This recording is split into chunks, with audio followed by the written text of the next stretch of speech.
Salut à toi et bienvenue sur Young, Wild and Freelance, le podcast pour ta vie d'indépendant.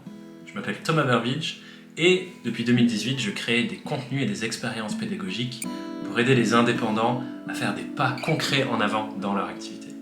Et en parlant de pas concrets et de progression, les personnes que j'interviewe dans cet épisode du podcast ont une approche radicale de comment apprendre et progresser dans son activité. Il faut passer à l'action le plus rapidement possible. Ces deux personnes, c'est Clem et Mumu. Elles composent ensemble un duo créatif avec plein de projets différents qui conçoivent leur activité de freelance sur mesure.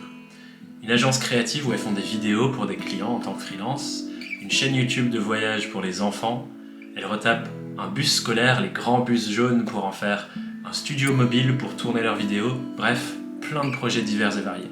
Et dans cet épisode, on parle de comment elles mènent tous ces projets, l'importance du passage à l'action pour progresser plus rapidement et te frotter à la réalité des choses, et comment concevoir petit à petit ton univers et ton activité et ton mode de vie de freelance unique et sur mesure.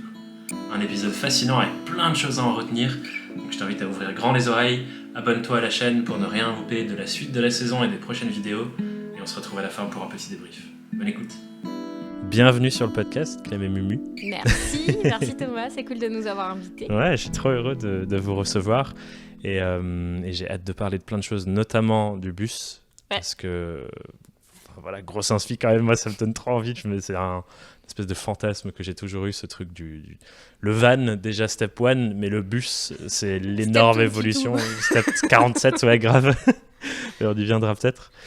Et je suis très content parce que j'avais vu passer votre compte Insta, mais il y a un moment, je ne sais plus exactement quand, mais ça avait toujours été un truc genre un peu dans ma conscience là de ce truc que j'avais vu passer. Et je suis très heureux de discuter parce que ça m'a permis aussi d'avoir l'occasion de vraiment creuser dans votre histoire et les pérégrinations qui nous mènent jusqu'à aujourd'hui, cette discussion. Et je n'avais jamais pris le temps de le faire. Et du coup, je me dis, tiens, c'est cool. C'est une nouvelle raison pour laquelle je kiffe autant cet exercice du podcast, de me rendre compte que c'est l'occasion d'aller vraiment explorer la vie des gens. Donc ça m'a bien fait plaisir. Je suis très heureux d'avoir exploré toutes ces vidéos et un peu été à votre rencontre comme ça. Trop cool, nous c'est cool de voir un petit peu les entrepreneurs français qui arrivent là, parce qu'avec 2 ans de coupure, ça vrai. fait vraiment plaisir aussi. Ça aussi c'est un truc, je suis tellement heureux de voyager de nouveau et de me retrouver là à faire ça. Ça fait du bien, ça faisait depuis juin 2019 que j'avais pas fait de voyage hors France. Ouais. Donc très très content de ça. Ouais, je comprends. Mais bon, pour lancer les choses, la première question rituelle que je pose à tout le monde, et peut-être que vous allez du coup être complémentaires et vous passer le micro pour y répondre, c'est comment, mais surtout pourquoi est-ce que vous vous êtes lancée en tant qu'indépendante ? Ok, je commence ? Vas-y. Okay. Peut-être une chronologie d'ailleurs entre vous, je ne sais pas qui a été en première. Moi. Motivation différente. Ah, ok, cool. Donc moi, je dirais que c'est depuis toujours en fait, parce que quand j'étais gamine, je m'inventais des entreprises... déjà, de base. J'étais déjà dans ma tête en train de me faire des entreprises. Puis après, j'ai toujours eu besoin de travailler avec des gens qui avaient confiance en moi, ou dans un contexte où on avait confiance en moi et dans mes capacités. Genre, à un moment donné, on m'a mis dans un lycée privé hyper strict où on me laissait pas du tout mon indépendance. Mes résultats chutaient, ils m'ont remis en ZEP et ça a été nickel. C'est juste une question de... tu sais, quand tu es redevable d'un employeur, tu as une espèce de stress, je trouve, où tu peux vite être jugé, etc. Déjà, il y avait ça. Ensuite, j'ai fait un stage, plusieurs stages en entreprise pendant mon master. Et c'est comme, je peux pas travailler en agence, ça a l'air vraiment pas top. Et pendant mes études, j'ai commencé à me lancer en freelance en 3e année, parce qu'en fait je me suis aperçue un jour en recevant un prospectus d'un mec qui avait fait des publicités et avec un détourage dégueulasse. Je m'étais dit, si ce mec il est payé pour faire ça, moi je suis en master, je suis capable de faire mieux. C'est pas un diplôme qui va me dire ouais tu peux être pro ou pas. Donc j'ai dit je vais pas attendre que mes études finissent, je vais me lancer en freelance et en même temps je vais finir mon master, puis du coup, ça me permet d'avoir de l'argent qui rentre sans avoir bossé au McDo, forcément. C'est quelle année, juste pour question, ce moment où tu commences à tester à côté des études ? Je pense en 2008 que j'ai ouvert ma micro-entreprise en France. Ouais, je voulais voir si c'est... Parce qu'il y a eu une période où où moi je me suis lancé aussi à côté de mes études, où ça commençait à être de plus en plus médiatisé. Donc je voulais voir si c'était avant, tu vois. T'es plus jeune que nous. Ouais, c'était genre 2015-2016. Non, pas du tout. Avant. À l'époque, j'étais un peu un ovni. Enfin, je dirais pas jusqu'à un ovni, mais beaucoup. En tout cas, dans mon école, ils formaient beaucoup à aller en agence. Ouais. Parce que c'était la réalité du moment. Après, j'ai pas trop commencé actuellement, mais j'ai l'impression que ça reste comme ça, puisque les membres de nos formations nous disent qu'ils apprennent pas ça à l'école et c'est ça reste des jeunes. Donc, très, très peu. Et très après ça, du coup, c'était cool, mais j'ai eu une expérience des premiers freelance où tu fais plein d'erreurs. Et après, en arrivant ici, j'avais décidé que je serais freelance. J'avais décidé que les choses se passeraient comme ça dans ma vie. Et en fait, en arrivant, au bout d'un mois, j'ai eu un emploi genre de rêve qu'on m'a proposé. J'ai dit, bon, ok, je vais faire une exception. Là, c'est bon, je vais essayer. Puis le job était top, l'équipe était top, mais au bout d'un moment, le truc reprend le dessus où t'as envie d'être freelance, t'as envie d'être indépendant. Moi, mon indépendance, c'est vraiment le truc le plus important dans ma vie. Et du coup, on est reparti en freelance. Puis voilà, après, il y a eu des périodes où j'étais en freelance à côté de mon job.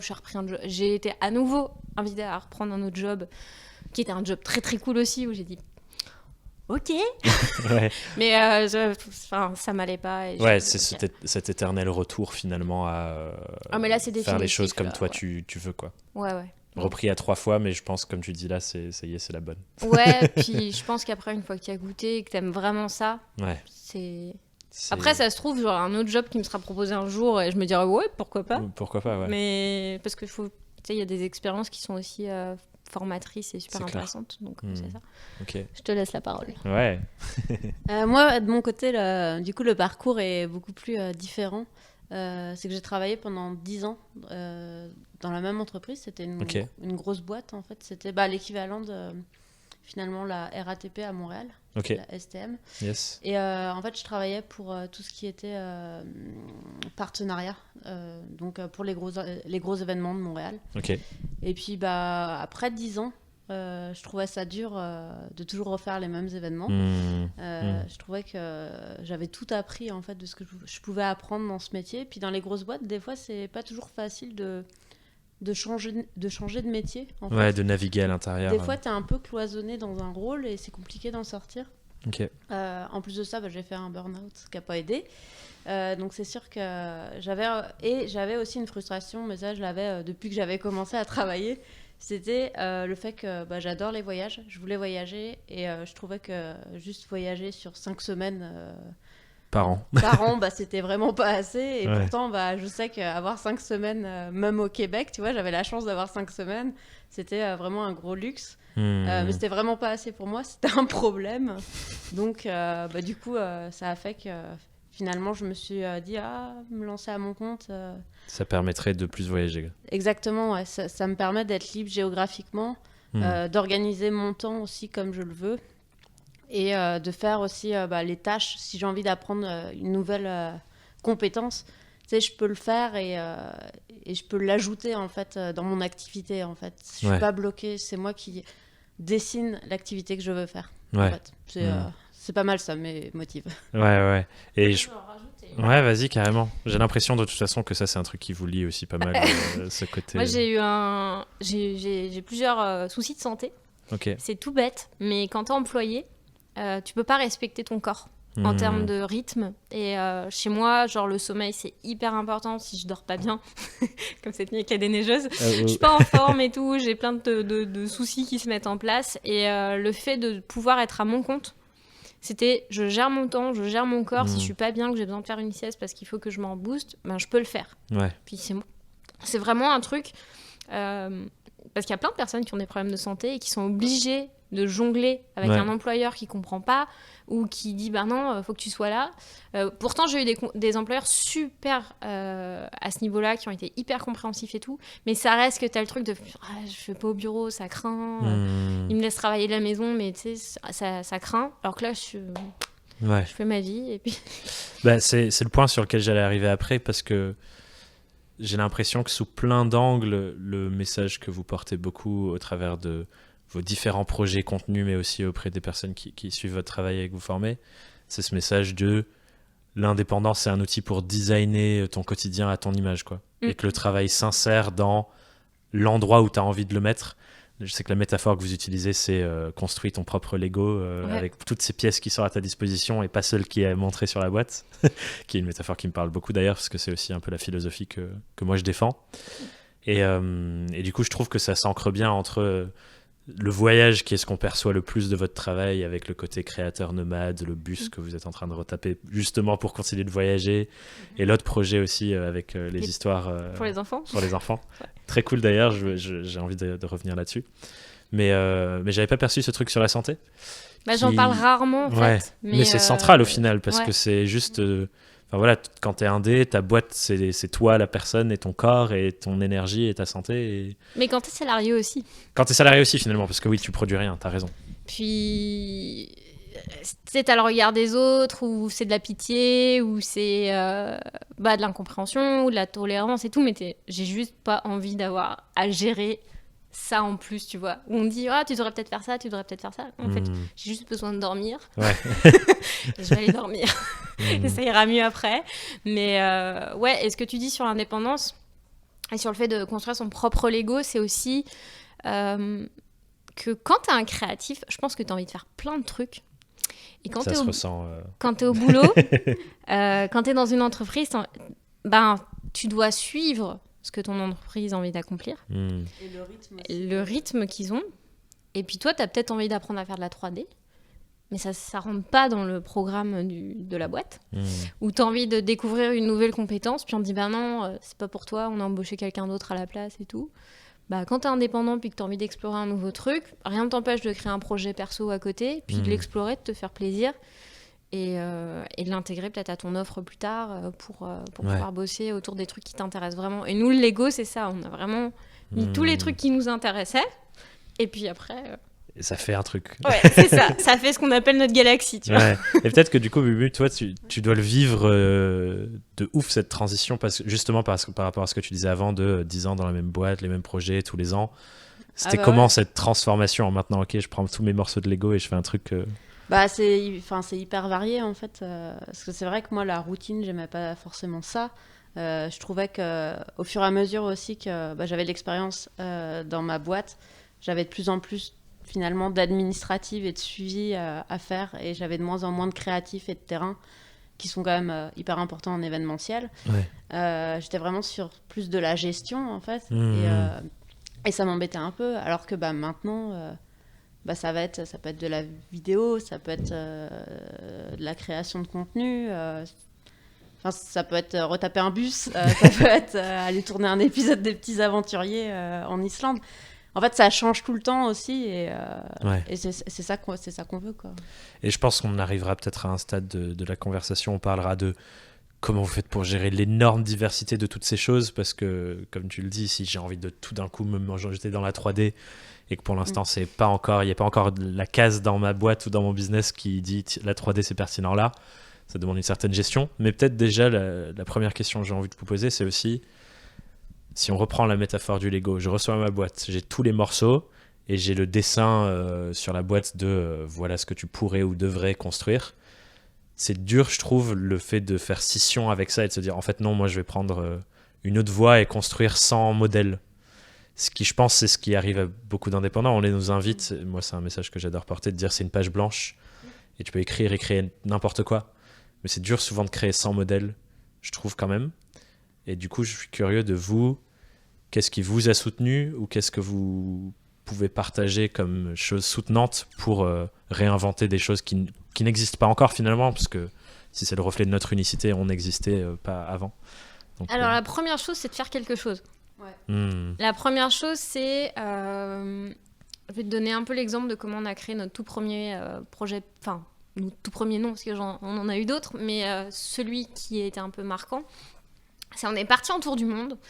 Et moi, c'était hors de question que je parte en tour du monde sans me mettre des projets dans la tête. J'avais plein d'idées, toi aussi. On s'est dit, vas-y, on va créer un blog. C'était en 2014. Nul, le blog. Vraiment nul, pathétique. Même on l'a commencé à le créer sur Tumblr à l'époque, parce que WordPress, on se disait, en gestion, ça va être compliqué et tout, sur la route. Mais en fait, c'était une erreur. On aurait dû commencer par par WordPress, mais on se disait déjà à l'époque, non, mais c'est bon, il y a déjà tellement de monde sur WordPress, enfin sur le blog de voyage, je pense que c'est l'année où Bruno Maltor a commencé, tu vois, en 2014, donc en fait il y avait vraiment encore beaucoup de place, et souvent ça c'est un frein de se dire non mais il n'y a plus de place, il y a déjà du monde. Quand on voit aujourd'hui, c'était le début de Bruno Maltor, on le voit où il est aujourd'hui. Ouais, c'est incroyable. Juste un exemple comme ça. Parmi parce qu'on a vu une vidéo de lui qui disait qu'il avait commencé en 2014. Je me dis, ouais, c'est drôle quand même.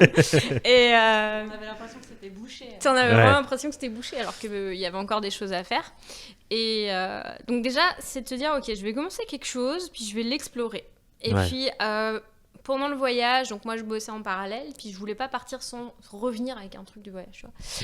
Et on a commencé à faire le blog et tout, on se disait, il y a un truc qui manque, tu vois, et on n'a pas un truc qui fait une différence. On est un autre blog de voyage sur le voyage, génial, mais qu'est-ce qu'on apporte de différent? Another travel blog. À un moment donné... on se retrouve dans la forêt de Redwood. Je dois faire une vidéo pour mon neveu et ma nièce pour une occasion d'anniversaire. Puis là, je me dis, mais en fait, c'est trop cool. On devrait faire des vidéos pour les enfants sur le voyage. Parce qu'en fait, on parle aux adultes. Mais moi, j'adore les enfants. J'adore parler aux enfants. Il faut trop qu'on fasse ça. Puis après... je commençais un peu à explorer un nouveau logiciel. Je travaillais un peu j'avais envie de m'intéresser au motion design et tout. Je me dis, mais en fait, je devrais animer un personnage qui me parle parce que j'ai l'air ridicule à parler toute seule dans les vidéos. Ok. Et j'ai quoi sur la tête? J'ai un bonnet, donc je vais faire un truc. Ouais, c'est ça. Le fameux bonnet animé des vidéos. C'est ça. Et après, de fil en aiguille, ce projet en amène un autre et t'explores. Et puis, mais à un moment donné, il faut aussi s'arrêter sur un truc. Faut arrêter de tergiverser. Faudrait que mon projet, quand je le lance, il soit parfait. Si t'as envie de lancer un podcast, lance un podcast, il sera imparfait. Et puis tu vas l'améliorer progressivement. Tu vas trouver des occasions en plus et tu vas rencontrer des gens aussi. C'est pour ça que nous, on appuie beaucoup sur les projets perso qui permettent de lier le perso et le pro, qui te permettent de rencontrer du monde, de faire des choses que t'aurais pas pensé faire autrement. Et tu veux ajouter quelque chose là-dessus ou... Ou peut-être un autre point. Ce que j'entends pour l'instant, pour reformuler, c'est oser commencer, même si c'est pas encore la version. On se dit, ça y est, c'est ça le projet qui va faire la différence pour moi, et embrasser la réinvention constante, quoi. En fait, à chaque fois qu'on a commencé un projet perso, on n'était pas sûr que ça allait marcher. On était, allez, on va tester, on verra. C'est comme finalement la chaîne YouTube avec la conversion du bus scolaire. Finalement, on avait mis une vidéo justement à l'époque sur notre blog de voyage qui était, je sais plus, c'était les matelas. Comment faire un matelas pour un van, puisqu'on avait converti notre Jeep juste pour faire un petit tour le temps pendant un mois. Et en fait, on se servait de YouTube à ce moment-là vraiment comme plateforme d'hébergement de vidéos et c'est tout. Et on est revenu quelques mois après, puis je sais pas, on avait 20 000 vues sur cette vidéo. Je me suis dit, il y a quelque chose, ça intéresse les gens, tout ce qui est van life, tuto et tout. Et puis à côté de ça, on avait, du coup, on s'était dit, le blog voyage, c'est pas trop notre truc. Mais on était passé sur les petits aventuriers, on était, van life, petits aventuriers, mais un bus scolaire, ça serait peut-être idéal. Le point de rencontre, quoi. Ouais, c'est ça. Plus, pendant le tour du monde, on avait essayé plein de véhicules pour travailler. On trouvait ça petit, pas assez haut. Du coup, c'est comme ça, en fait. De fil en aiguille, on arrive aussi à dessiner son projet perso et son univers. Mais en fait, si on n'avait pas commencé dès le blog de voyage, on n'aurait pas appris à créer à écrire des articles. On n'aurait pas appris à traiter les photos. Tu sais, c'est plein de choses, en fait, qui font que qui viennent de l'expérience, en fait. Et clairement... restant dans sa chambre ou sur un canapé à en parler, à en rêver. T'as pas les prises de conscience du feedback de tu fais les choses et tiens, ça m'apprend ça, tiens, et ça me plaît, tiens, et ça me plaît moins, et tiens, cette idée-là. Et c'est clair que le chemin fait grave la différence, quoi. Et puis aussi, il y a un truc, c'est que si tu fais quelque chose pendant plusieurs mois et que tu vois que ça marche pas, là, c'est quand même le temps de se reposer les questions et de se dire comment. Est-ce qu'il y avait quelque chose qui a marché plus que quelque chose. Tu lances, tu mesures, qu'est-ce qui a bien marché, on recommence. Et tu testes. Puis j'ajouterais que quand tu veux démarrer une activité, il faut déjà comprendre ce qui est important pour toi. Sur qu'est-ce que tu kiffes faire dans la vie, quels sont les éléments que tu peux apporter aux autres, Et c'est quoi le truc qui va donner du sens à ce que tu fais? Parce que j'ai bossé sur des projets à un moment donné en étant dans un autre contexte et où tu te retrouves à bosser sur des projets qui comptent pas pour toi. Puis là, la main pour qu'elle se pose sur ta souris ou ta tablette graphique, c'est lourd. Mais pourquoi je fais ça? Pourquoi je suis dans ce projet? Ça me ressemble pas. Puis t'es frustré, t'es pas bien. Du coup, tu deviens un mauvais graphiste ou un mauvais directeur artistique parce qu'en fait, tu n'es pas intéressé par ce que tu fais. Et tu te dégoûtes de ton propre job parce que le client en face, il est difficile, parce que ça se passe pas bien. Donc, de savoir directement ce qui t'intéresse, qui a un cœur pour toi, c'est vraiment un truc où il faut se reposer la question souvent. Est-ce que c'est vraiment ça que je veux faire et qui est important? Ouais, d'où l'importance de ce que tu disais de un peu mesurer, et je pense qu'il y a 2 axes de mesure. Est-ce que ça marche sur quels critères, mais aussi est-ce que ça me plaît et sur quels critères, et affiner au fur et à mesure. Et j'imagine que le Lego qu'on commence à construire, on peut du coup aussi le déconstruire pour reconstruire dans un autre sens si on voit que ça nous plaît plus ou moins, quoi. S'ajuster au final. Ouais. Et il y a un autre truc que je trouve pertinent dans cette image qu'on dresse de comment tu construis un truc nouveau qui ressemble pas à ce que tu as vu avant, que j'ai beaucoup vu aussi dans vos projets, j'ai l'impression, c'est ce côté je lance des choses en sachant que j'ai pas encore à 100% les compétences de le faire. Et j'ai l'impression c'est un peu ce dans quoi vous êtes jeté quasi sur tous les projets. C'est de se dire genre ok, viens, on va faire ça, on sait pas comment, mais on va découvrir sur la route. Mais c'est ce qui est intéressant. Et c'est ça qui est ouf, du coup, grave. Mais c'est ça qui rend ton métier intéressant, parce que si tu prends des missions où tu sais toujours tout faire à 100% dès le démarrage, tu t'ennuies. Nous, on est dans un processus d'apprentissage constant, et c'est ce que tu apprends qui est stimulant, parce que quand tu apprends un nouveau truc, tu es trop excité de le mettre en place, donc tu as une espèce de flamme intérieure là, qui se met à brûler. Et c'est ce qu'on dit souvent à plein de freelance qui essayent de se lancer, c'est ok, tu sais pas tout maîtriser, t'as pas le dictionnaire complet du graphisme ou de la vidéo ou de la photo, mais c'est pas grave. Déjà, si tu sais déjà faire quelque chose mieux que quelqu'un, que tu peux aider, tu vas déjà apprendre des trucs, puis t'as intérêt à livrer derrière. Donc t'as un peu le coup de pied aux fesses où tu te dis vas-y, faut avancer. Il y a un client pour qui j'avais commencé à travailler en 3D quelques années avant, puis là il me propose un projet qui m'intéresse. J'ai passé le projet démarré en janvier, j'ai passé tout mon mois de décembre à bosser à fond sur le sujet pour être au niveau que je souhaitais, pour le livrer de la manière que je souhaitais. Pas très français. En tout cas, pour réussir à atteindre le niveau que je souhaitais avoir pour démarrer son projet. Et puis, ça te met un coup de pied aux fesses et puis tu progresses très très vite. Ouais, c'est clair. Surtout parce que il y a une espèce de principe de cohérence de je me suis engagé là-dedans et j'ai envie de tout donner. Du coup, tu t'engages toi-même à aller chercher le niveau que tu souhaites dessus. C'est hyper stimulant. Puis sur nos projets perso, de toute façon, t'es jamais satisfait à 100% de ce que tu fais. C'est quand t'es un créatif, je pense, quel que soit le créatif, tu peux pas être 100% satisfait parce que tu dis toujours « j'aurais peut-être dû faire ça comme ça et tout ». Donc à partir du moment où tu te mets une deadline sur tes projets perso, tu dis « faut que ça sorte, faut que je le fasse et puis on verra bien ce qui se passe ». Après, je te cache pas qu'il y a des moments où c'est pas... pas évident, où tu dois gérer tes propres émotions de la montagne russe des créateurs, mais comme... Comme dans toutes les expériences de la vie. Peut-être qu'il y a une illustration de ça à venir. En fait, aussi, tu as une bonne manière quand tu n'as pas de compétences au début. Par exemple, j'avais pas de compétences en vidéo au début. Parce que moi, j'ai un bagage plus marketing à la base. J'ai fait une école de commerce et puis un MBA au Québec. Donc, du coup, c'était pas forcément hyper créatif comme champ. Tu as quand même une partie créative dans le marketing. Mais du coup, je voulais m'orienter plus vers de la création de contenu, du vidéo, etc. Et le fait d'avoir ton projet personnel et de commencer à le faire pendant que justement je travaillais, je préparais ma transition. Et c'est hyper important de le faire comme ça. Comme ça, tu apprends, tu montes en compétences tranquillement.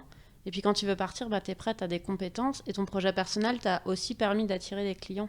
Ouais, parce que tu as montré ce que tu sais faire finalement. C'est ça. Du coup, tu t'enlèves du stress aussi de bon, allez, ça y est, aujourd'hui, j'ouvre la boutique et je me lance, quoi. Tu vois, tu pars pas sur une page blanche, tu as déjà de l'expérience, tu as déjà fait des tournages, prendre une journée ou deux de congé juste pour faire un tournage, c'est quelque chose que tu peux faire aussi. Comme ça, tu apprends petit à petit, puis le jour... Enfin, la vidéo, c'était un exemple. Il y a beaucoup de personnes qui nous suivent et qui nous disent ouais mais je peux pas, enfin tu sais j'aimerais bien faire de la vidéo de mariage par exemple, mais je me sens pas prêt à aller sur un mariage.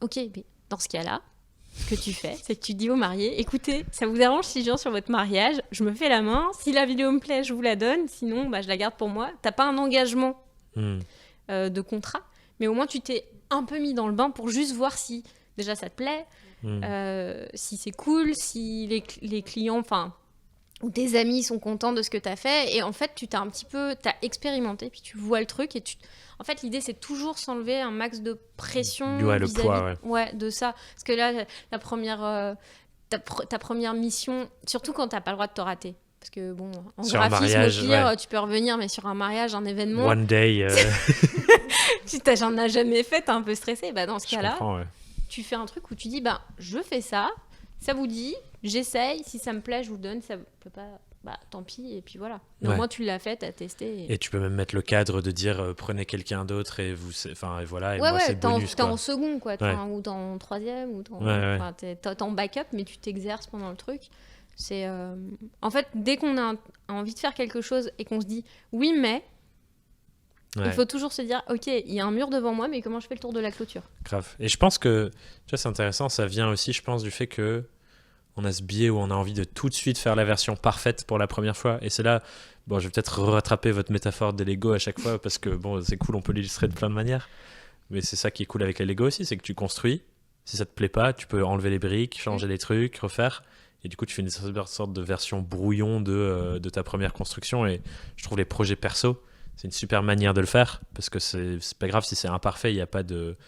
Il n'y a pas le client en face qui va pouvoir dire « Ah, ça, c'était pas bien », même si la plupart du temps, c'est des trucs qui se corrigent et c'est pas grave de mal faire, entre guillemets, la première fois. Et ça marche dans tous les champs, parce que par exemple, je pense au bus. Cet été, on avait fini le plancher, on était trop contentes. En fait, on se rend compte qu'il bouge. Bah, va falloir le refaire, tu vois. Ah, et vous l'avez refait intégralement, du coup ? Non, on va le refaire. Okay. On va le refaire, mais c'est juste, on apprend aussi, tu vois. On n'a jamais posé de plancher avant de notre vie. Et, dans un truc qui bouge. Ouais.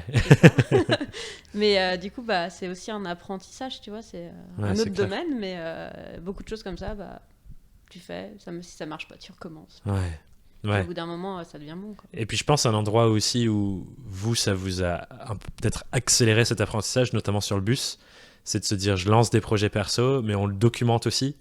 Et je sais que vous en avez parlé à un moment donné dans vos contenus, de à quel point la communauté YouTube, ou les gens qui vous suivaient, ou les personnes qui suivent le blog peut-être depuis longtemps, ont aussi apporté. Ça devient une espèce de boucle où je lance des projets, je documente, les gens qui suivent m'aident, surtout sur des projets de rénovation où j'imagine que c'était peut-être le plus gros projet hors de zone de confort et de compétences. Après, je connais pas si vous avez fait ça avant, je crois que tu avais dit... vous avez fait un van rapidement, mais... Ouais, rapidement, mais on n'était pas compétents. Et du coup, c'est ça qui est trop beau, je trouve, c'est... Ok, je fais mon projet perso, j'apprends, mais en documentant et en partageant, il y a d'autres personnes qui m'apprennent aussi. T'as vraiment un truc dans le projet perso, c'est vraiment notre vision... J'ai envie d'écrire un livre là-dessus. Mais en gros, c'est un peu le 5e élément. Dans le sens où t'as... ton portfolio, ton projet perso, il te permet de créer du réseau. Il permet de te créer de la visibilité. Il te permet de créer des compétences. Et puis du coup, il te permet de trouver des clients. D'attirer des clients. Pas de les chasser, de les attirer. Parce que comme tu es compétent, tu as montré tout ça. Et en te basant vraiment sur le cœur de ce que tu es et ce que tu aimes faire. Qui est ton projet perso, sinon ce serait pas un projet perso, parce que tu fais pas et pour en rien. fait, du coup, tu attires les personnes et tu vas travailler avec des personnes qui sont vraiment connectées à ce que tu fais. Et du coup, c'est hyper puissant. Donc, c'est clair que tu crées des occasions de rencontrer des personnes, d'aller apprendre avec eux, tu développes tes compétences. Enfin, c'est un outil incroyable. À partir du moment où on a mis en place l'intérêt pour les projets perso, que j'en ai fait un truc, ça prend de la place dans la vie. J'avais travaillé sur des super projets en agence, mais en freelance, je trouvais que c'était pas... Enfin, c'était intéressant, mais je trouvais pas les projets qui me faisaient vraiment vibrer. À partir du moment où j'ai fait ça, maintenant les projets perso, c'est ce qu'il y a de plus important. Les missions, elles sont juste top, quoi. Puis, on peut dire non, on peut... Ça change tout. Et du coup, c'est intéressant. Ça va peut-être nous emmener sur le volet organisationnel. Ce que j'entends là, c'est que tu dis le projet perso où tu développes tes compétences, tu montres ce que tu es capable de faire et t'explores. Ça doit être le premier pilier que tu poses dans ta journée, c'est ça ? Ouais. Ok. Ton projet perso, il faut qu'il devienne ta priorité. Parce que On a fait une interview avec un 2-3 clans qui en parle très bien. C'est que quand tu travailles sur ton projet perso, tu es sûr que tu vas attirer des clients qui correspondent à ce que tu as envie de faire. Tu vas développer ton audience. Quand tu as une audience, c'est... Oui, tout devient plus... C'est un levier de dingue pour la suite. Quoi. Voilà, ton audience, c'est trouver des gens qui te ressemblent, qui ont envie de bosser avec toi ou que tu peux aider. Tu as un impact énorme. Même quand tu as une petite audience, tu peux vraiment avoir un gros... c'est un gros bonus, quoi. Donc, le projet perso, nous, c'était... au début, avec les petits aventuriers, on a décidé, on sortait une vidéo par semaine. Même si elle était imparfaite. Je voyais tous les défauts. Une par semaine, au bout de 50 vidéos, t'es quand même monté ça en compétences. Puis tu commences à dire, ok, là, on commence à avoir des partenariats qui sont sympas, on commence à avoir des clients qui font, ah mais vous travaillez dans l'éducation et tout, ok, c'est avec toi qu'on travaille. Il n'y a pas d'autres freelance qui comptent parce que tu fais un truc qui rentrent spécifiquement dans et pas eux pour où l'argent. Ils mettent leur crédibilité, quoi. Toi, et pas pour l'argent, t'as pas fait des contrats juste en EdTech parce que t'as que des clients en EdTech, mais c'est parce que t'es vraiment concerné par le sujet. Et là, ça fait une grosse différence. Tu veux ajouter quelque chose ? Ah non, j'ai rien à dire. Done, mic drop.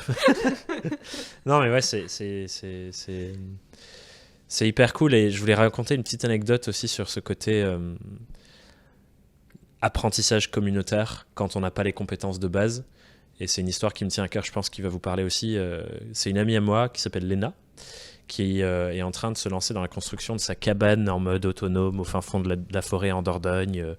Pas d'électricité, pas d'eau, elle a un étang pour l'eau et tout. Enfin, gros projet. Ouais, j'imagine. Et elle s'est mise à commencer là-dessus. On a fait des chantiers participatifs et tout l'année dernière, enfin, courant de cette année. Et elle a eu pendant le déroulement de son projet, notamment quand elle allait dans des magasins pour chercher des matériaux, des trucs comme ça, plein de commentaires un peu misogynes, en mode tu devrais demander à quelqu'un de le faire à ta place, grosso modo, alors que c'est une nana. Et du coup, ça lui a créé une espèce de flamme de, en fait, je vais peut-être le faire plus lentement, mais je vais le faire moi, et en faire une opportunité d'apprentissage entre femmes. Et que du coup, on construit cette putain de cabane et tous les autres trucs sur son terrain qu'elle a acheté entre femmes, et que même si on sait pas comment faire, on va apprendre en faisant. Après, et du coup, elle a tout un réseau local maintenant, elle fait des chantiers participatifs en non-mixité choisie. Après, je pense que tu vois, oui, on s'est pris des commentaires misogynes, mais en même temps, il y a des mecs qui savent rien faire de leurs mains non plus et Grave. qui ont envie d'apprendre. C'est vrai. Donc pour moi, oui, c'est clair que le fait d'être deux femmes, ça met une image où on se dit, dis donc, tu sais, vont pas aller loin et tout ça. Oui, on prend notre temps, on apprend, et c'est vrai que tu peux être stimulé par ça. Nous, on avait aussi envie de montrer aux personnes, que ce soit des filles ou des gars, que tu peux tout apprendre. Ouais, grave. Et c'est vrai que s'entourer, des fois, faut faire attention aux commentaires aussi, dans le sens où t'en as plein qui vont te donner plein de commentaires dans tous les sens, mais c'est pas toujours des experts, puis on a suivi certains commentaires puis à un moment donné, il faut faire le tri dans tout ça. C'est clair. Mais on a eu vraiment des coups de main super appréciables, et c'est clair que sans l'avoir documenté, on aurait beaucoup plus pataugé. Il y a des choses qu'on n'aurait pas pu mettre en place. Mais c'est ça que je trouve, tu vois, au-delà du côté non-mixité, etc., et redonner le pouvoir de construction dans le cadre de ce que fait mon ami, c'était surtout ce que je trouve trop beau dans elle, son histoire, et vous aussi avec le bus, c'est je prends en main un truc qui est hyper important pour moi, je sais que je sais pas faire pour l'instant, et une fois qu'on se lance là-dedans, il y a une espèce de, tu sais, ça fait comme un appel d'air, et il y a plein de gens qui viennent t'entourer en mode viens, on va y arriver ensemble. Et je trouve que cette dynamique-là, elle prend plus de force et de place que la dynamique opposée de tu sais pas faire, vas-y, arrête de jouer avec tes trois clous, quoi. Et je trouve c'est rassurant, parce que ça peut être une peur. Enfin, j'imagine ma pote et peut-être vous au début en mode wow, c'est énorme, et on l'a dit juste avant de commencer à enregistrer que hyper ambitieux de retaper ce bus quand même. Mais ça montre à quel point clairement, genre, tu peux tout apprendre, tu peux tout construire. Il faut créer la dynamique au début, et il va se passer des choses belles sur cette aventure-là. C'est vrai que pour le bus, quand j'y repense, on s'était quand même renseigné, on savait quand même où on allait mettre les pieds. Je pense qu'il y a des parties, on ne pensait pas que c'était aussi dur. comme refaire le sol avec la soudure et tout ça. Ouais. Mais c'est parce qu'on pensait que le bus qu'on avait acheté, il était OK. Ah oui. Tu vois, on Mais en pensait fait... pas qu'il était aussi problématique. Donc ça, c'était la mauvaise surprise de l'achat. Parce qu'on voulait à la base s'enlever cette étape, ce qui n'a pas été le cas, on a dû passer par là. On a des commentaires misogynes de temps en temps, mais honnêtement, c'est vraiment minimal. C'est souvent petit. Et souvent, la communauté nous défend. Ce qu'on nous reproche le plus, par contre, c'est pourquoi on met autant de temps. Mais c'est aussi parce qu'on fait le choix de documenter le process. Grave de temps. Et quand tu fais des travaux et que tu veux filmer et montrer dans les détails c'est quoi tes enjeux, bah, ça te rallonge x3, x4 le temps pour faire les travaux, en fait. Ouais, c'est clair. Et puis... Une série Netflix. Ouais, c'est pas un truc en mode on le fait en un mois et j'ai tout tourné. Ouais, c'est ça. Puis en même temps, avec toute la diversité des projets que vous menez, je pense qu'on va arriver là-dessus, sur comment vous faites. Parce que il y a, du coup, les petits aventuriers, j'entends que c'est en pause jusqu'à ce que le bus studio soit prêt, c'est ça ? Ça devrait reprendre là. Donc Ok, ça devrait reprendre, donc même pas trop en pause. Donc il y a ça, les clients, le projet de bus, la vie de tous les jours, les formations et le campus des créateurs. How do you do it? Je suis curieux de savoir un peu comme, parce que tu disais, du coup, là, on a posé le premier socle qui est le projet personnel au centre. Ouais. Donc j'imagine que ça, c'est le bus. Le projet perso, ouais, c'est le bus. Maintenant, c'est un peu la chaîne YouTube, le podcast et tout. Donc la création, disons. Comment on s'organise? En fait, c'est... Déjà, moi, je fonctionne en ayant besoin d'avoir plein de projets dans la tête, parce que ça permet de faire des ponts. Je pense qu'on a bien compris ça. Et du coup, ça permet de faire des liens que tu n'aurais pas fait autrement. Parce que souvent, on dit « focus-toi sur un truc » et tout. C'est vrai, dans le sens où il faut t'investir à fond sur un truc, sérieusement, et peut-être avoir ta priorité du moment, mais il ne faut pas t'empêcher de faire d'autres choses à côté, d'avoir ton espace d'exploration. C'est important pour les créatifs, je pense, pour pouvoir évoluer. Et on a mis en place déjà des règles de « on ne prend pas de rendez-vous sur certains jours ». Donc il y a des jours où il y a le droit d'avoir des appels et des jours où il n'y a pas le droit d'avoir d'appels. Parce que tu peux pas être créatif et efficace quand tu as 5 rendez-vous répartis dans ta semaine, t'es coupé, en plus des fois il y a des gens qui se pointent pas, des fois il y a des gens qui sont là où tu sais jamais trop à quoi t'attendre, et du coup de dire ben non, moi j'ai mon temps, je le respecte, et ça je pense que c'est un gros outil en fait aussi. Et après on a notre priorité du moment. Ouais, bah grosso modo, les journées, on fait des journées d'appel et de suivi. On va regarder plus spécifiquement les mails et y répondre, faire nos appels. Et aussi ce qu'on fait, surtout moi, des fois je freine Clem sur les projets. C'est pour ça que c'est important d'être deux. Il y a le truc, plein de projets en même temps, c'est parti. Et ok, on va se calmer un peu et on va organiser. Ouais, enfin ça dépend. Des fois aussi, moi j'en rajoute. Oui, alors, mais t'es gonflé, c'est vrai, je te freine plus que tu me freines. Et aussi ce qu'on fait, c'est qu'on prend le temps de se poser régulièrement et de se dire ok, bon alors qu'est-ce qu'on fait sur les 3 prochains mois, c'est quoi nos priorités, quel projet on a vraiment met de l'avant, pousser, là, et c'est pour ça qu'on a mis les petits aventuriers un peu en pause pendant un moment. C'est parce qu'il y en avait trop aussi, donc des fois on met quelque chose en pause puis on réactive des projets. Quand ça roule bien, on réactive un autre. Mais c'est comme ça aussi qu'on se débrouille. Ouais, et c'est ce qui permet, j'imagine, aussi d'avoir cette multiplicité de projets qu'on construit petit à petit. C'est juste pas tout en même temps. C'est comme du tempo, c'est une musique. Ouais, voilà, c'est ça. C'est une musique, à un moment donné, t'es sur un truc. Parce qu'après, quand tu fais trop un truc, je sais pas comment ça fonctionne pour tout le monde, mais au bout d'un moment, t'as besoin d'un... c'est un peu comme... t'as besoin de ton espace d'exploration et toujours cette d'une espèce respiration, de bulle d'air pour aller explorer d'autres choses. Et... Il y a des moments, on va faire une vidéo par semaine sur YouTube, on va se donner à fond là-dessus, mais au bout de, je sais pas moi, 20 semaines, c'est bon quoi. Enfin, t'as envie d'un petit peu de variété, d'ouvrir d'autres champs. T'as un contrat qui rentre qui est super cool, sur lequel tu t'éclates, c'est lui qui passe en premier. Voilà.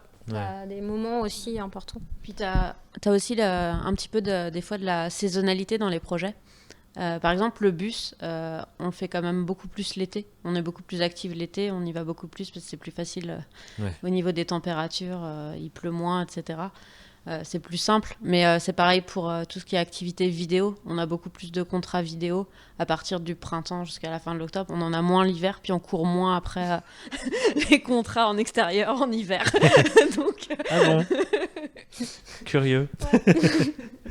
Ouais, c'est ça. Ok. Du coup, si j'essaie de résumer un petit peu ce que j'entends sur la partie organisationnelle, pour que les gens qui écoutent aient un petit... voilà, c'est le résumé. J'ai entendu créer une place prioritaire au projet perso et garder un espace vraiment privilégié pour ça, parce que c'est là où on va apprendre, on va pouvoir montrer vraiment le cœur de ce qu'on a envie de faire et donc potentiellement attirer des gens qui veulent travailler avec nous pour ça. Et aussi cet espace d'exploration qui, clairement, je pense, est hyper important. Moi, je le ressens aussi dans ce que je fais. Lancer des nouvelles choses, expérimenter des nouvelles choses qui sortent un peu de l'ordinaire, où on peut mettre voilà, son investissement créatif à l'intérieur et réinventer. Et je vois qu'il y a un endroit où c'est cool de le faire aussi, c'est même sur les projets de longue haleine, essayer de réinventer. Moi, c'est ce que j'adore, notamment avec le podcast. Toutes les saisons, je me pose la question, okay, qu'est-ce que j'apporte un peu nouveau cette fois-ci? Et là, du coup, c'est le fait de le faire sur la route, en voyage. C'est la première fois que, du coup, je voyage et j'en profite pour faire une saison en présentiel et tout. Et du coup, je me dis, ça ouvre un truc, tu vois. Ouais. Et j'entendais aussi le côté hyper important, et je vous rejoins à fond là-dessus. Et je serais curieux de savoir si c'est les mêmes jours pour toutes les deux ou pas, et si vous gérez tout à deux. Les jours dédiés à deep work, on avance sur les projets et on est dans notre bulle créative. Et les journées, on peut le faire par demi-journée, j'imagine aussi. Plus sur, ok, j'interagis avec les clients, je gère la partie un peu moi et le monde extérieur, quoi. Il y a un autre point que j'ajouterais sur l'exploration, parce qu'il faut faire attention aussi, c'est quand tu es multipote et tout, multipotentialiste, ou que tu es hyper dispersé. Moi, il y a un truc qui m'a vachement aidé, parce que je commençais beaucoup de projets perso, puis je les finissais pas. C'est te dire, déjà je le dis publiquement, comme ça je suis obligée de le finir. Et l'autre truc, c'est que tu peux avoir plein de projets qui te popent dans la tête. Donc déjà, s'il reste longtemps dans ta tête, c'est qu'à un moment donné il faut qu'il se fasse, mais il faut être capable aussi à un moment donné d'écarter ce qui va pas te permettre d'aller là où tu veux. Te dire, ok, ce projet perso il me fait trop triper, mais est-ce que vraiment, ou le projet client qui rentre et tout, s'il y a une nouvelle distraction, se dire, ok, je me suis tracé une route, est-ce que ça va me permettre d'aller vers ça, ou est-ce que je suis en train de bifurquer vers un truc qui va pas me plaire au final? D'où l'importance d'avoir de la clarté aussi sur c'est quoi la suite, quoi. Ouais, c'est ça. C'est important, et de se poser les bonnes questions, parce que pendant longtemps ça a été vraiment un truc qui me prenait la tête, quoi. J'avais trop de trucs dans la tête. Et en fait maintenant c'est facile, c'est de se dire, ok, non, ça c'est plus clair, ça sert à rien. Et si ça fait 1 an, 2 ans que j'y pense, je vais dire à Mumu, on le fait. Mumu va essayer de freiner, mais il n'y a pas que parce qu'elle veut me freiner, c'est parce que ça y est, ça t'as tes petites peurs. Mais c'est comme le sommet qui aura peut-être déjà eu lieu quand ça va être sorti. Mais ça fait 2 ans que je me dis, il faut qu'on le fasse. Le podcast, ça faisait 2 ans que je me disais, il faut qu'on le fasse. Et au final, si ça fait 2 ans que tu te le dis, c'est que là, faut c'est peut-être pas une idée croquette c'est ça. qu'il faut qu'elle c'est un peu que je sais que c'est pas forcément une mauvaise idée, en tout cas d'aller explorer ça. Et peut-être qu'effectivement ça évolue et ça ne devient plus juste another travel blog, mais autre chose. Ouais, c'est ça. Exactement. Et tant qu'on est du coup sur ce côté savoir où on va, qui illustre un peu comment tu filtres entre ces projets aussi, je serais curieux de savoir pour vous, notamment sur le côté environnement de travail, parce que pour bien vivre le fait d'avoir tous ces projets, moi je vois que c'est un truc qui pour moi fait une énorme différence dans comment je pense mon environnement de travail et mon environnement de vie finalement. Et vous, avec le voyage qui est autant au centre, je sais que le bus c'était aussi un enjeu pour vous, de vous dire comment je fais pour avoir un espace où je me sens confortable pour bosser et produire tout ce que j'ai envie de produire. Et on voit sur certaines de vos vidéos, notamment la première vidéo sur YouTube, il y a des moments où on voit des petits aperçus de vous deux qui travaillez dans des environnements genre pas du tout propices au travail. Et je me dis, je sais d'où ça vient, le fait de vouloir du confort. Et je pense que c'est un truc pour les... Tu vois, quand tu as ce côté, j'ai envie de voyager, j'ai envie de créer en même temps, et j'ai envie de créer mon Lego bizarre qui ressemble à aucun autre et qui incorpore voyage et travail en même temps. C'est dur, quoi, d'être dans le bon environnement pour bosser. Même là, moi, je le vois. Quand je sors d'ici et que je suis dans le café et que je suis tout recroquevillé sur mon ordinateur, VS quand je suis chez moi avec mon bureau qui monte et qui descend et que je me sens trop bien, ça n'a rien à voir et je suis plus du tout dans le même flux de travail, quoi. En fait, quand on a fait notre... Moi, ma première expérience digital nomade, c'est quand je suis arrivée ici au Québec en 2011. Okay. Et à l'époque... Je savais pas que c'était ça. Oui. Après, on est parti en tour du monde, pareil, j'avais aucune idée de ce que c'était, mais on s'est dit, ok, moi j'en ai marre de bosser en agence, j'ai envie de partir en freelance, j'y vais, je m'en fous. Ouais. Et ce qui fait que je me retrouve sur la route dans des vannes, hein, même pas dans un café, parce qu'au milieu de l'Australie, t'as pas de café. Complètement. Il y a des scènes dans la vidéo où on voit Bumu qui conduit et toi à côté sur ton ordi comme ça, là, en plein milieu du désert, ça va se demander est-ce qu'il y a internet là même.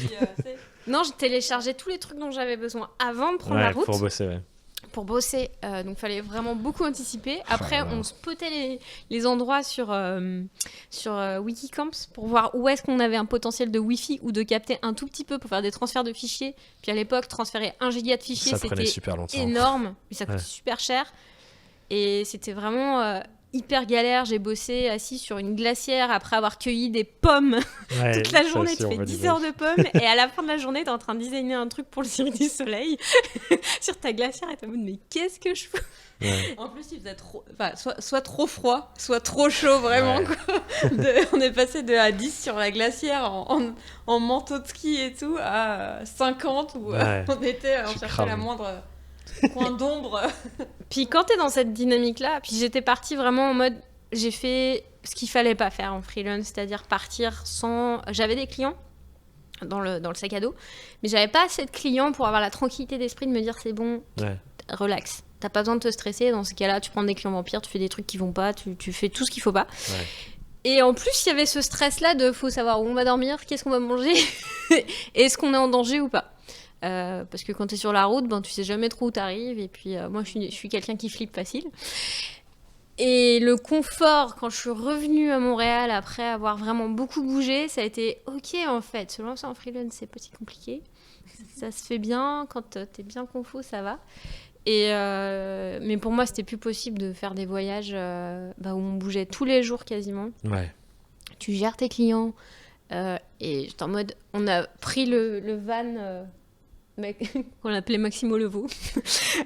Là, on pouvait tenir debout, on avait vraiment une table sur laquelle je pouvais bosser. Et j'étais ok, c'est cool. Déjà, il y a un endroit où on peut bosser en mouvement. Ça change un petit peu, quoi. Et après, on s'est dit, le bus, c'est vraiment l'espace dans lequel on va bosser, dans lequel on va être bien et on va être efficace. Puis, il y a aussi une question de tempo. Parce que quand on était en tour du monde, moi, j'étais plus en année sabbatique, en fait. J'avais pas encore d'activité de freelance. Justement, j'étais sur le projet personnel du blog de voyage, etc. Mais j'étais pas freelance comme Clem. Et du coup, moi, j'avais envie de faire un maximum de choses, de voir un maximum de choses. Donc le décalage Clem, entre... C'est ça. Du coup, on bougeait beaucoup parce qu'il fallait composer pour que je sois contente. Mais moi, je trouvais qu'on bougeait pas assez parce que Clem fallait qu'il travaille. Il fallait bosser, ouais. C'est ça. Donc il fallait... Ça a été quelque chose un petit peu difficile de trouver un rythme de croisière au début. Mais maintenant, on est sur le même tempo. On travaille ensemble sur les mêmes projets. Et c'est clair que je referai jamais ça. C'est sûr que quand on va dans une destination, c'est minimum 1 mois, on se pose. Ou si on va juste faire un petit road trip comme on va faire là au Québec, on prend au minimum 3-4 nuits au même endroit, puis c'est à 1 heure de route, donc c'est pas... Et on sait où on va aussi, on sait où on met les pieds, on connaît déjà un petit peu. On repère, sur est-ce qu'ils ont des bureaux, les prises électriques s'envoient sur les photos, les chaises elles sont confo. Tu vois. Ok, c'est bon, on peut y aller. C'est quoi un peu du coup les choses où vous dites dans le bus, je veux absolument avoir ça, ça, ça. Je sais pas si vous avez... J'imagine que vous avez fait un petit plan de l'intérieur et tout. Un gros plan de l'intérieur. Du coup, c'est quoi un peu les trucs identifiés en avance en mode ça va être indispensable à mon confort pour bien travailler et bien vivre sur la route? Un bon lit. Un bon lit. Parce que quand tu dors bien, tu travailles bien. Non, mais j'insiste parce que quand on dort bien, on travaille bien. Un espace, même plusieurs espaces de travail confortables. On a prévu d'avoir des chaises de bureau qui seront des vraies chaises de bureau dans le bus. Trop pas un truc qui casse le dos, parce que ça, c'était dur en van. Ouais. Vraiment. T'es comme ça, là. T'es pas bien. Et à côté de ça, moi, c'est vrai, un frigo. C'est cool aussi, un frigo, évidemment. Et une bonne isolation.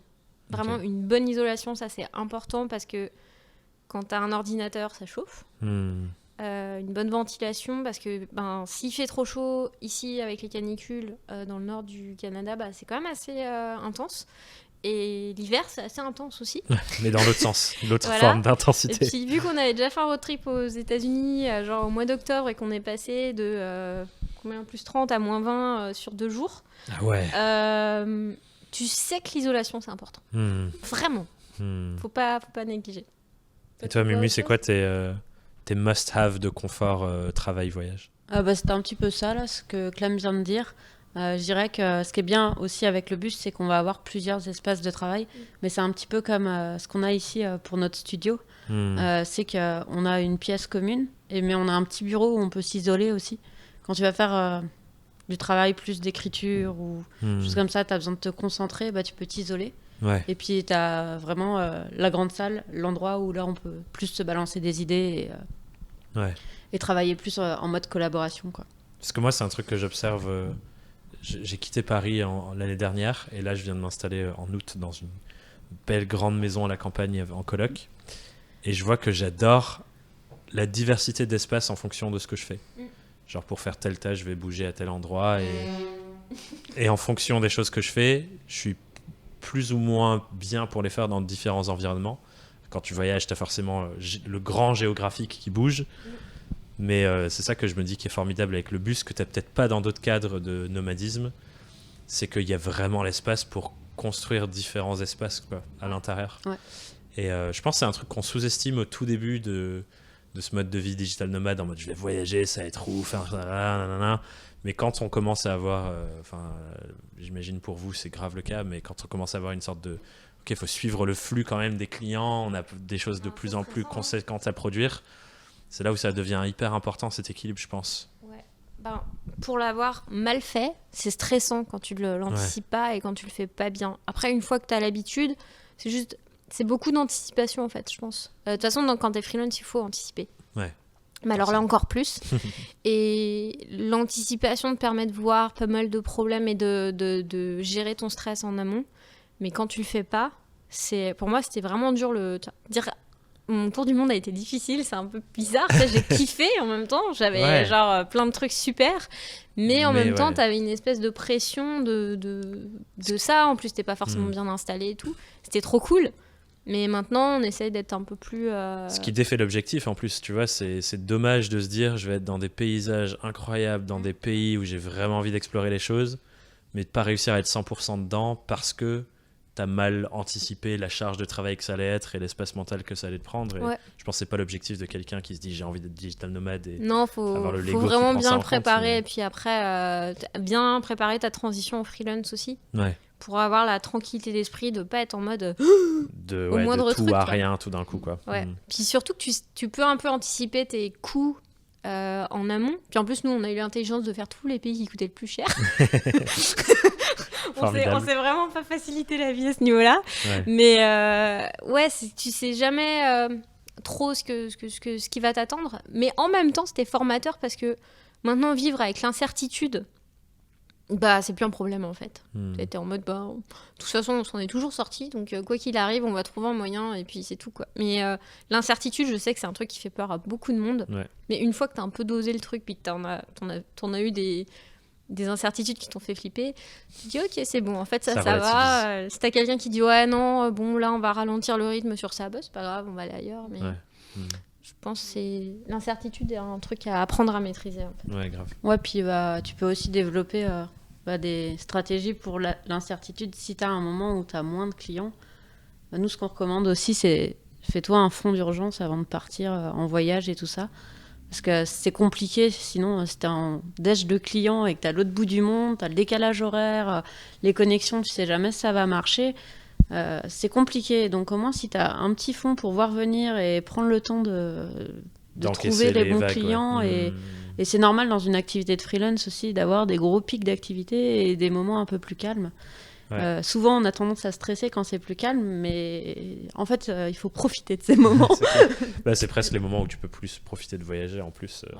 Mais c'est vrai si tu as ce fond de sécurité où tu peux avoir plus d'espace de je respire, c'est pas grave, je suis pas sur le point de... C'est là où la gestion financière quand t'es freelance, elle est hyper centrale. De ouf. Moi, je me rends compte en plus là, à la fin de la micro-entreprise, c'est là où ça devient encore plus central quand t'es dans ce genre de spectre parce que ton argent va de plus en plus à l'État et de moins en moins dans ta poche. Mais bon, ça, c'est un autre sujet. Après, c'est vraiment de savoir exactement être hyper carré sur la gestion de tes sous. Tu reçois des sous, tu les divises en petites parts, tu les mets à tel et tel endroit pour pas les piocher dedans.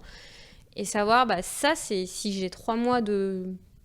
Ça se passe moyen, il y a une crise ou quoi que ce soit, je sais que c'est là. Et quand tu sais que c'est là, tu es capable de dire non à un client qui va être un client avec qui tu n'as pas envie de travailler. Ouais. Et de prendre des meilleures décisions, plus sages, carrément. Bon, on a exploré pas mal de choses là sur le Lego. En fait, je voulais avoir ces différents axes de conversation avec vous sur créer ce truc qui ressemble à rien de ce qu'on a déjà vu, qui clairement, alors c'est pas qui ressemble à rien, parce que ça ressemble forcément à quelque chose, ça ressemble à nous, j'ai entendu le petit rire, mais qui ressemble pas forcément à quelque chose qu'on a déjà vu dans la nature, disons, parce que c'est ça que je trouve trop beau dans nos aventures indépendantes, c'est que tu peux vraiment faire du sur-mesure. Ouais. Et il y a plein de facettes à ce sur-mesure. Il y a ce qu'on a dit sur les différents projets, sur comment tu te positionnes, qu'est-ce que tu fais vraiment pour tes clients et d'aller sur un truc qui te ressemble vraiment là-dessus, au travers de tes projets perso, comment tu organises ton temps et ta géographie et ton environnement de travail. Enfin voilà, ça prend en compte tout ça. Donc je suis ravi parce qu'on a un peu dansé entre tous ces différents sujets. Mais peut-être qu'on peut conclure ça avant d'arriver sur les questions de fin avec c'est quoi pour vous le truc que vous kiffez le plus dans votre version de l'indépendance ? Peut-être que c'est la même pour toutes les deux parce que je sais que vous travaillez massivement ensemble, mais peut-être que chacune a aussi son truc en mode ça c'est ce qui fait que c'est vraiment unique pour moi quoi. Genre votre Lego, qu'est-ce qui le rend unique chacune le vôtre ? Qu'est-ce qui le rend unique ? Je pense que c'est parce qu'il te ressemble ton Lego logo et parce que tu fais quelque chose qui compte aussi pour les autres. Parce que quand tu fais un truc qui te plaît, t'es capable d'aider les autres et d'avoir un impact qui fait que eux-mêmes ils peuvent accomplir quelque chose. Et ça, je trouve que c'est quand t'es en maîtrise de ça, tu sais vraiment que tu peux avoir un impact en dehors de ta propre personnalité. C'est ce qui te parle le plus dans ton Lego à toi du coup ? Il y a ça et il y a le fait d'être vraiment indépendant sur tous les niveaux. D'avoir vraiment l'indépendance de choisir ce que tu vas faire, ce qui compte, où t'es, avec qui et voilà, je pense ta liberté décisionnelle en fait. De tout. Tu vas ajouter un truc. T'as pas mal bien résumé. C'est sûr que la liberté de voyager, de choisir ses projets, de reprendre son temps quand t'as besoin aussi, c'est hyper important. Mais c'est vrai que c'est aussi hyper enrichissant de transmettre aussi la connaissance, ce que tu connais. Tu peux transmettre ton expérience, ce que tu apprends et tout. C'est hyper enrichissant, quoi. Trop bien. Vraiment... Je rajouterais peut-être le mien, ça vous va que je rajoute Bon, c'est mon podcast, je fais ce que je veux. Non, j'allais dire, moi, si je regarde mon Lego à moi, je pense le truc qui me donne le plus de plaisir, en tout cas en ce moment, cette année, c'est que j'ai une plateforme avec mon travail pour mêler tous les sujets qui m'intéressent. Et j'ai pas l'impression de laisser de côté une partie de moi en mode oui, ça c'est le Thomas du reste de sa vie, il fait ça dans son coin, mais de vraiment avoir un espace privilégié dans ce que je fais où tous les sujets qui m'intéressent ont du sens et apportent de la valeur. Et ça, je trouve que c'est vraiment hyper enthousiasmant pour moi d'avoir réussi à construire un truc où il y a tout mon être à l'intérieur, quoi. Donc voilà, ça c'est ma réponse. Je suis assez d'accord avec toi. Depuis qu'on a fait cette espèce de galaxie, il faut faire attention avec la galaxie pour pas emmêler tout le monde. Parce que souvent on nous dit mais finalement vous faites quoi ? On va choisir l'axe en fonction de. Mais c'est clair que d'avoir la possibilité de construire quelque chose qui te rend épanoui au quotidien sur tes différentes facettes de personnalité, tes envies et tout, c'est tu te sens pas frustré en fait. Ouais. On va arriver du coup sur les petites questions rituelles de fin de discussion. Vas-y.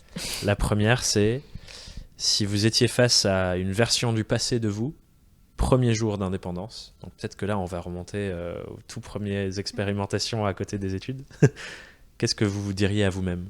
Et du coup on va peut-être faire une réponse chacune du coup. Qu'est-ce que tu dirais à Clem du passé ? Je lui dirais lis des livres, forme-toi à l'entrepreneuriat dès maintenant. Ok. Attends pas et concentre-toi sur tes projets perso. Okay. C'est 2 choses que je dirais. Trop bien. mal ça. Moi je dirais... Essaye de pas te laisser influencer par ces réponses. Je dirais stresse pas autant, ça va bien se passer aussi. Et t'es prête en fait. Parce que de me lancer, j'ai trop tardé avant de me lancer aussi. Ce qui a sans doute aussi mené au burn-out. Mais du coup, le fait de pas retarder excessivement, je pense, et de pas stresser aussi, de pas angoisser par rapport à ça. Tu penses c'est quoi qui t'a fait retarder excessivement? Genre, c'est quoi les facteurs qui font que tu t'es pas lancé à la première vague d'élan, mais plus tard? Je pense que c'était la peur financière. Déjà, c'est quand même une grosse peur. Peur de pas avoir assez de clients. Mais c'est quoi le seuil en fait? Finalement, t'en avais trop. C'est ça. Donc, ouais. Au final, c'était des peurs, c'était beaucoup d'anxiété de se dire mais là, je vais être toute seule, quoi. J'ai pas un salaire qui tombe. Surtout en plus ici, c'était toutes les semaines, tu vois. Ouais. Donc tu perds ça en fait, et ça faisait peur et ça me stressait énormément. J'étais énormément anxieuse vis-à-vis de ça. Qu'est-ce qui t'a Alors apaisé? que ça s'est super bien passé. Ouais, souvent c'est des projections qu'on fait, on voit le pire, quoi.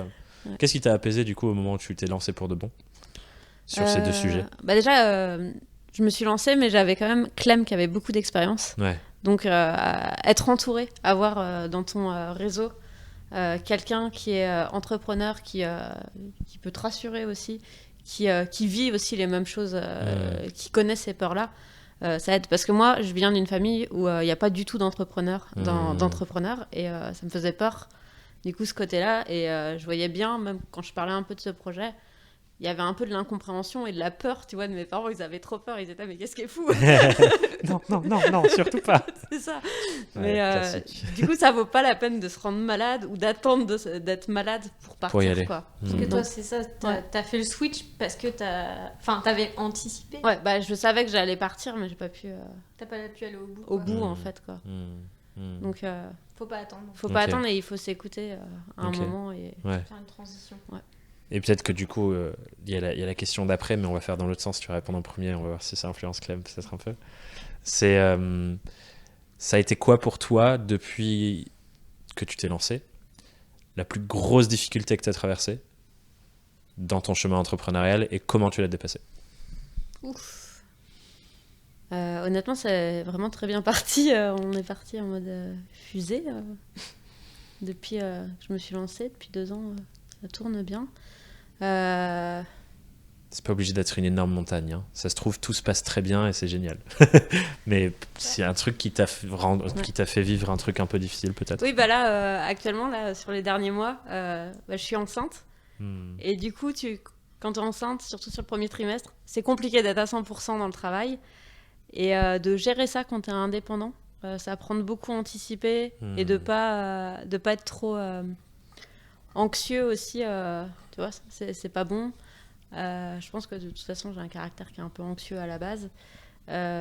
Mais ouais, concilier justement, reprendre du temps personnel pour toi, justement, pour ton bébé, c'est quelque chose qui est compliqué de jongler avec le côté indépendant. Faut quand même que, c'est sûr que t'as pas la sécurité que t'as quand t'es employé, quoi. Ouais. Il y a des choses qui te soutiennent pour mieux le vivre, du coup, si c'est... Clem en prend plus. C'est pas mal, Clem.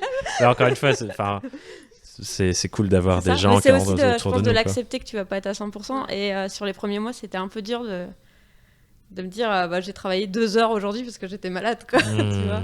Donc c'est ça. Prépare aussi la suite. Ouais. Oui, il faut bien anticiper la suite aussi, parce que quand le petit bout est là, je pense que les premiers mois, c'est pas le moment non plus où tu vas pouvoir travailler, donc il faut organiser tout ça. Ouais. Et c'est sûr que ça a un impact certain sur une activité d'indépendant, quoi. Clairement. Ouais, c'est ça, faut... Et toi, Clem, c'est quoi la plus grosse difficulté depuis le début? Depuis le tout début. Ouais. Il y en a peut-être plusieurs qui viennent. La plus grosse difficulté, je pense, c'est quand j'ai failli vraiment être dégoûtée par mon job. Parce que j'avais pas les bons clients, parce que j'avais pas bien fait mon travail je m'étais pas formée sur tout ça, j'avais pas toute l'expérience que j'ai maintenant sur les erreurs à pas faire et tout. Et quand t'arrives où ta passion, tu commences à dire en fait je J'en ai plus envie, quoi. Ouais. Ça a été un moment qui a été un peu... tu te remets en question sur les choses. Est-ce que ce que je fais, ça a du sens et tout. Puis finalement, j'ai réussi à reprendre le dessus. Et je pense justement le stress financier qui a pu être associé à tout ça quand je suis partie en voyage et que ça a été vraiment un truc où tu as une espèce d'alerte rouge dans ta tête en permanence et où ça c'est fini, quoi. Plus jamais ça se passera comme ça. Qu'est-ce qui t'a aidé à dépasser, genre sortir de ce truc j'aime plus ce que je fais, c'est quoi qui a été le déclencheur pour que ça soit plus ça la phase, parce que je pense qu'il y a plein de gens qui vivent ça et t'arrêtes, quoi, tu vois. Ouais, reprendre les projets perso et ne travailler que sur des projets clients que t'aimes. Ouais, donc vraiment être radical, toi, c'est ça que t'as fait. Et ça, tu peux le faire. Il y a plein de personnes qui vont me dire, ouais, mais j'ai pas la chance de pouvoir faire ça. Moi, à un moment donné, on m'a proposé un job. J'avais pas prévu que ce soit un job qui soit un employé, mais je me suis dit, tant qu'à faire, je vais travailler sur les projets vraiment que je kiffe à côté, travailler sur les projets perso. Une fois que tout est stabilisé, je reviens, quoi. J'y retourne. Et puis, en fait, d'avoir fait ça, ça a fait un gros switch où maintenant, j'ai aucun problème à me dire, non, ce projet, il y a plein de... Enfin, tu sais, je pourrais vraiment bien gagner ma vie avec, mais en fait, ça m'intéresse pas. Ouais. Puis t'en as un autre qui arrive, et puis voilà. Puis en fait, c'est un peu pour ça que, tu sais, comme je disais, j'ai un peu cherché en termes de difficultés. J'ai pas eu autant de difficultés parce que j'ai eu la chance d'avoir Clem qui avait fait les bêtises avant. Et justement, ma transition aussi, je l'ai quand même travaillée. On est rentré Tour du Monde, c'était 2016, début 2016. Du coup, je l'ai travaillé pendant 3 ans à fond, quoi. Ouais.